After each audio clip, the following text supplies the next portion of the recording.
Yo guys, what is going on? JPS back for another video, and today we're going to talk about how you can cop on the SNKRS app consistently with a few simple tips, and let's get into the video. Alright, so if you haven't seen my other video, I just made it. It was simply about all the ways you can make money reselling sneakers. You want to check that out? Go ahead. This is what you're here for. We're going to talk about the SNKRS app and all the things you can do to maximize your chances of hitting. So if you know how the SNKRS app works, it's basically a raffle, okay? Shoes will be raffled off at 10 a.m. is when the drop begins, and you enter your size and you pay, and then you'll be in line.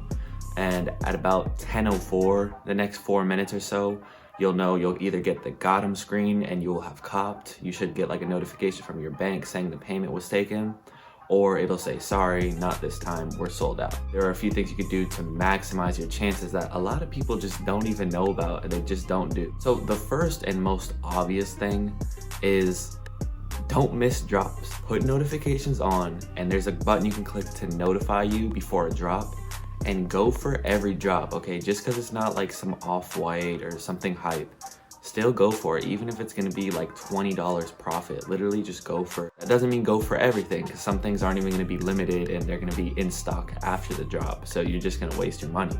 But things that you know are gonna be limited and are resellable, go for them. Because even if you're not making much money, the more things you go for, the more interactions you have within the app. A lot of people say the more you interact with the app, the more likely you are to hit. Let's talk about the second and most obvious thing, which would be multiple accounts on multiple devices. You have multiple entries in a giveaway, you have more chances. Like just entering the SNKRS drops with one account, you only have like one chance. If you're entering with 3 accounts, you just maximize your chances. Essentially multiply your chances by 3 each time.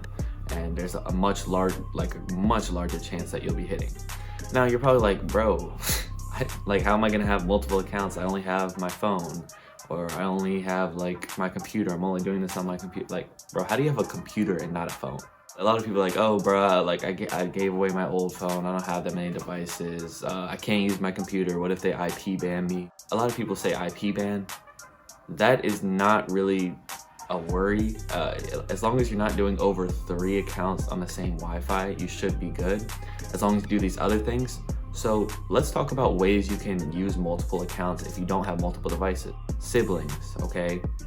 Significant others, parents, friends. You can literally ask you don't even have to be with your friend. You could say, hey man, like talk to them in person, be like, yo, blah, blah, blah, I'm doing this thing.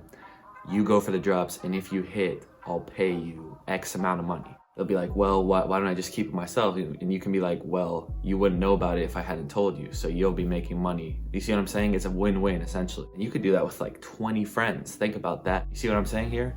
And people who wouldn't have been going for it regardless. So let's talk about the things you can do to not get IP banned and not get in trouble. Because if you're doing this on 20 accounts, let's say there's 20 friends, what if 3 of them hit and they all get sent to your address? Well, it's probably gonna get canceled. So here's what you gotta do. When you're entering all your information, and first of all of your information should be pre-filled in before any drops. Like you shouldn't be going into a drop without your payment info, your shipping info, all that in already. Because like I said, guys, it's literally seconds. Like it's gonna be over like that. You don't have time to be entering addresses, passwords. Like you need Face ID set up or Touch ID. Have all your payment info preloaded in the app. It's really simple. Just add a credit card, or you can add Apple Pay. That's what I do on my main device. You just, click twice if it's Face ID, and boom, like that. But let's say you have like 3 accounts, right?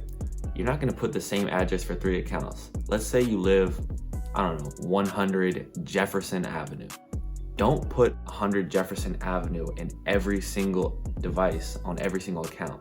Maybe for one of them, put 100 Jefferson AVE, 100 Jefferson Ave for another one. And maybe even if you're living in a house, maybe you can put for the apartment number 1, or maybe like 00 for the apartment number.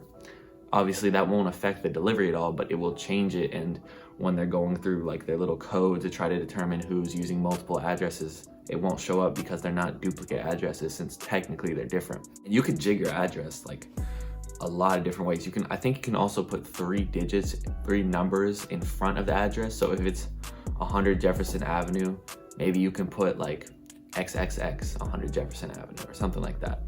And there's also just a bunch of other ways. You can also like capitalize certain parts of the word, like 100 Jefferson, a capital A, and then lowercase a, capital V. Like I said, sneakers drops at 10 a.m. almost always, unless it's like a shock drop, but those are really rare. Shock drop is just when it's like something comes out of the blue, out of nowhere, like no one expected it, it wasn't planned for, and you just have to go. When it drops at 10 a.m., like you need to be on the app prior to 10 a.m., like at least 9:58. Don't just load up at 10 a.m. and then it's already dropped. And you just have to be really quick with it. I would try to get all your entries done before, like within 30 seconds, honestly. And that way you can just sit in line. And sometimes there's gonna be errors, like it'll say, oh, sorry, we couldn't do it. Just keep trying to check out. Like, and that's also a universal thing. That's not just with sneakers. Like, I remember on Costco, I was trying to check out for the PS5 and I entered my credit card info and it didn't let me check out. So I entered it like 5 different times and finally it lets you check out. It's all about perseverance. Just because it doesn't work the first time or there's an error, do it again, you still have time. But don't just wait until the last moment.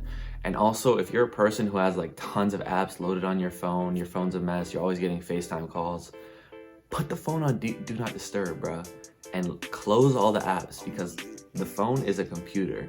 And as we know, if you have a lot of tasks, the processing power is not going to be as fast. So you want all your power allocated to sneakers for these next couple minutes so you can try and cop the shoe. Now, when you cop the shoe, what do you do? Let's say you get the Gundam screen, you're like, yes, let's go. What do you do next? So the thing about sneakers is you're not gonna get them on drop day because they're delivered to you. It usually takes 4 days, depending on where you live. The only problem with that is usually the day of the drop. Well, obviously, if you can get them before like release day, you're gonna be able to sell them much higher. The day of the drop, if you can get them that day, and the only way you can do that, you should watch my other video. I'll put a link for it right there. Since you're getting them 4 days after release date, at least, the value will have declined a decent amount. You can either sell them right when you get them, or you can look at the shipping info, and when they're like out for delivery, you can sell them on StockX like before you even get them. It's a little risky sometimes. You can also hold shoes. I have 2 shoes I'm holding right now, and just wait for the value to increase. But that's a little risky, and you want to like make sure it's a good investment and be sure about it instead of just holding everything, especially if you don't have much capital, because obviously this does take some money. You can't just cop a shoe without any money. Like, you need some money to invest in the shoes in the first place. Yeah, that's basically everything you can do, guys. I'm telling you, if you can get like 20 friends and even ship it to their addresses, like you can really hit often with the sneakers app. And you know, it's all about just going for drops. Even if you're not hitting every time, you're eventually gonna hit, especially if you go for everything. Like I said before, like in the past 3 months, I think I've hit 5 different shoes. So it's really all about perseverance and who wants it more, just going for everything.